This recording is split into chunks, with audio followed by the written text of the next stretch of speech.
Okay, time for a new video. Welcome back to my channel, or hello if you're new. This is yet another Eurovision 2025 related video here on my channel, and another reaction type video as well, because right now I'm about to listen, in full, for the first time, to the Australian entry for the upcoming edition of the Eurovision Song Contest, which as we all know will take place this May in Basel, Switzerland. As always, you're welcome to let me know your thoughts on anything I discuss in today's video by leaving a comment down below, and as always there are links in the description to my other social media pages, check them out if you so wish. So Australia's entry for the ESC of 2025 is called Milkshake Man. Ah yes, we've already got espresso macchiato, but if that's not your thing, enjoy this beverage instead. It's performed by a male musician called Gojo, not to be confused with Bojo, the former British Prime Minister. I'm looking on the official Eurovision website here, and it says the following: Australia has its song for Basel. Milkshake Man will be performed at the 69th Eurovision Song Contest by global viral sensation Gojo. Now this was not a well-kept secret by the Australian broadcaster or by the Eurovision team themselves, because his name was being mentioned on social media for at least 48 hours or so before the official announcement a short time ago, so really this comes as no surprise to anybody. The energetic performer is already full of excitement about getting to present his music on the world's biggest stage. The Milkshake Man's purpose is to inspire people to embrace the loudest and proudest version of themselves, and I can't think of a better place to share that message than the Eurovision stage. It's an absolute dream come true to represent such a beautiful and diverse nation, and I've never been more excited to share my art and vision with the incredible Eurovision fans around the world. That was probably highly offensive, but we move on. With Milkshake Man, he wants to shake and make the whole world dance and encourage people to embrace their individuality unapologetically and wholeheartedly. The lyric, "The shake is not a drink, it's a state of mind, it's a secret superpower you were born to find," speaks to how self-expression is something you need to unlock that already exists within you. Released by Chug Music and Rick's Records, Milkshake Man was written by Gojo alongside members of the Australian pop group Shepherd, George Shepherd, Amy Shepherd and Jason Bovino. That's very interesting. Shepherd did try to represent Australia a few years ago, so that's quite interesting. It says here, real name Marty Zambotto. You may well have heard Gojo's previous hit single Mrs. Hollywood. That'll be a no from me, after it was shared around the world at an incredible speed with over 60 million digital streams and 1 billion views across all platforms. I can't say I'm familiar with it. The magnetic musician who can play guitar and unicycle at the same time is based in Sydney. A social media powerhouse, Gojo has amassed over 1.4 million followers across TikTok, YouTube and Instagram. Well, Sam Ryder was a bit of a TikTok star before he represented the UK in 2022 in Turin, so maybe Australia are trying to capture some of that Sam Ryder magic? Who knows? In 2023, Gojo was the 9th most streamed Australian artist in the world. I wonder who the other 8 were, and whether SBS, the Australian broadcaster, called them about doing Eurovision. He's toured across Australia, Europe, the United States and Southeast Asia, and shared the stage with some of the biggest artists in the world. His next stop is Basel in Switzerland to represent his country on the international stage. It's a long way from the small rural town he hails from, just outside of Manjimup in the southwest region of Western Australia. Very rural indeed, I guess. In his teenage years, his mother, the frontwoman of a local rock act herself, bought Gojo an electric guitar from Toy World to fuel his love of songs from the 2000s and the great singer-songwriters. And it goes on to say that he was going to have a career in Aussie Rules football and then ended up becoming a musician. In possibly the greatest duel of his life, he ultimately chose music. He describes this as the universe flickering its high beams at him. There we go.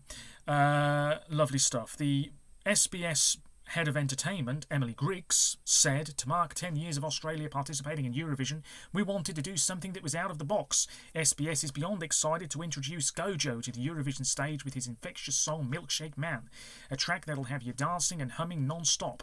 His vibrant energy, undeniable passion and collaboration with Shepherd make this entry truly special. Watching Gojo live was unforgettable and the crowd was so involved. Europe won't be able to resist falling for him.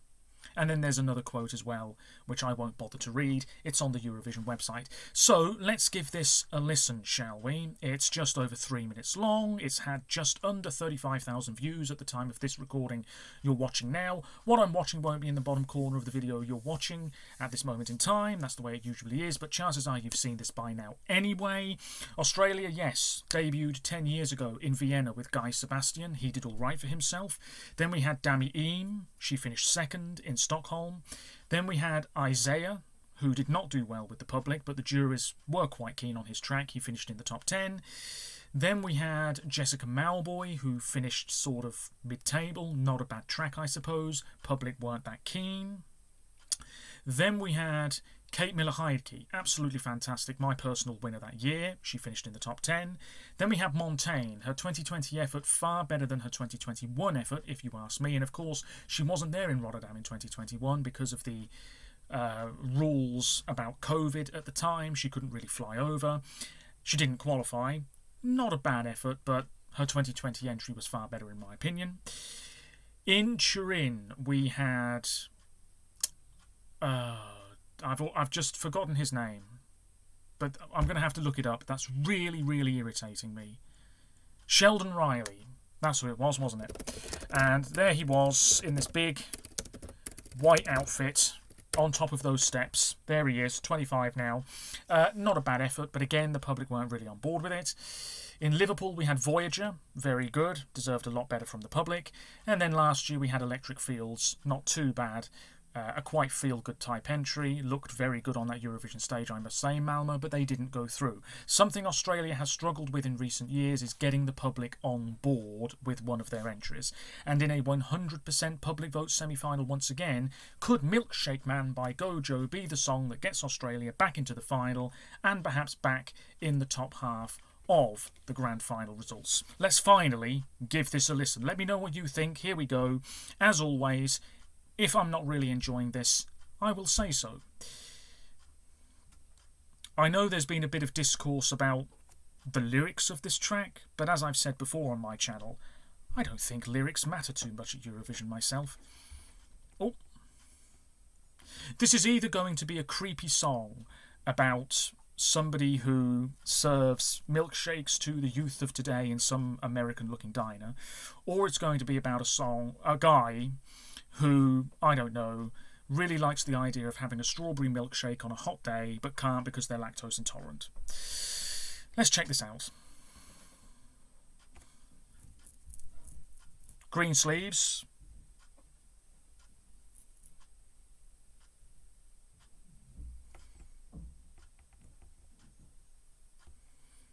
Okay, we've got this electro beat simmering under the surface.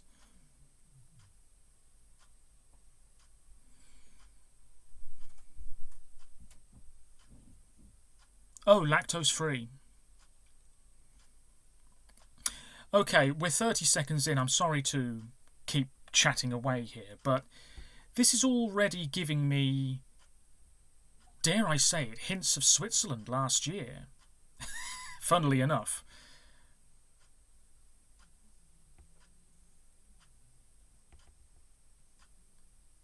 You can call me the Milkshake Man.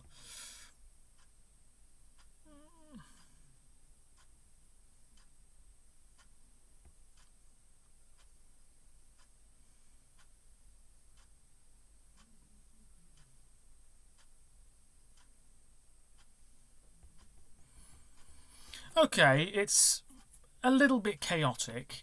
I'm not too sure, funnily enough, about the rather deep, somewhat sexually suggestive lyrics and vocals that are going on here. But like I said, you know, the lyrics don't really matter a great deal. I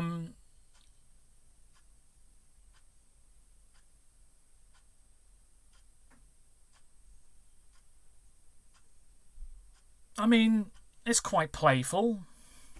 I'm engaged with it.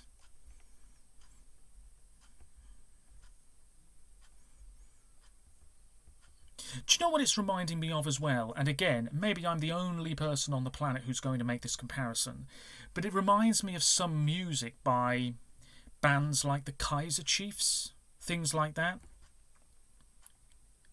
indie with hints of electro.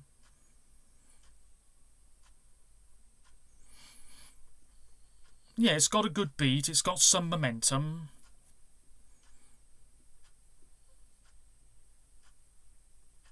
I wanna shake a bowl of milk I can. Yeah, the pre-chorus, if that, I suppose, is what it is, that's probably my least favourite part of this track. Everything else is not too bad, though. It's not really, really messy, which is good, because it could easily go that way.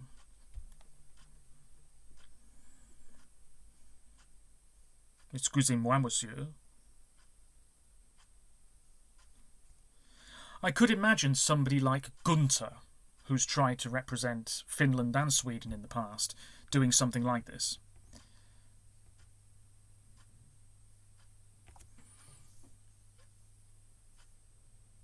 Yum yum. Oh, it's Subwoofer all over again. Lights streaking across the arena. This is really not too bad, actually.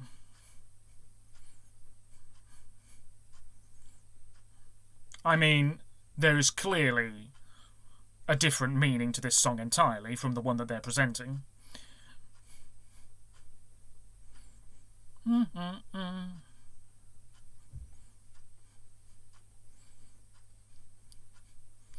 Yeah, what I will say as well here is, do not make this performance really gimmicky, because then, I don't know, it just feels too much like a jokey effort.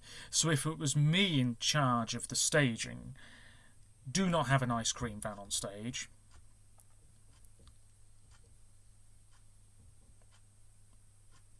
Because I think this performance could be quite decent without some of the gimmicky stuff. Yeah, it's not too bad at all, this, actually. Not too bad at all. I feel as though I sort of ran out of things to say very early on there, and I'm repeating myself. But let me know what you think about Milkshake Man by Go Joe. A different and amusing song. It looks catchy. This is actually really good. It's crazy, I love it. I do think this is another example of a song this year where the juries might not be wholly on board with it. I really do think any song that wins this year it's probably going to be the song that wins the jury vote. Australia Cooked Bro. I want to taste his milkshake. ESC 2026 in Melbourne, why not? Don't think that's going to happen.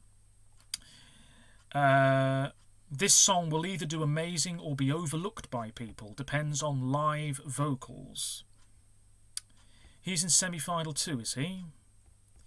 Let's take a look at how things are shaping up, because I can't remember. So, Australia are in the first half of semi-final 2. This could be an opener of that semi-final. In fact, we now have every song in the first half of semi-final 2. And given that it's usually a 50-50 split, half of the qualifiers from the first half, half from the second half, it's usually roughly like that. Yeah, I mean, you could make a case for all of those. Well, we don't have the Austrian song yet, but I think that's going to be very impressive indeed. I think Montenegro are in big trouble. But anyway, I'm getting sidetracked. Yeah, it's not too bad at all. It's not really messy. It's not really jokey. But like I said, it could come across that way depending on how it's staged. Avoid the gimmicks and just have a blast. And I don't see any reason why this wouldn't be in with a very good shot of going through in a 100% public vote semi-final. Absolutely. Anyway, let me know what you think about that track, and I'll be back at some point soon with another Eurovision 2025 related video. Apologies for waffling. Until next time, take care of yourselves, stay safe, and bye for now.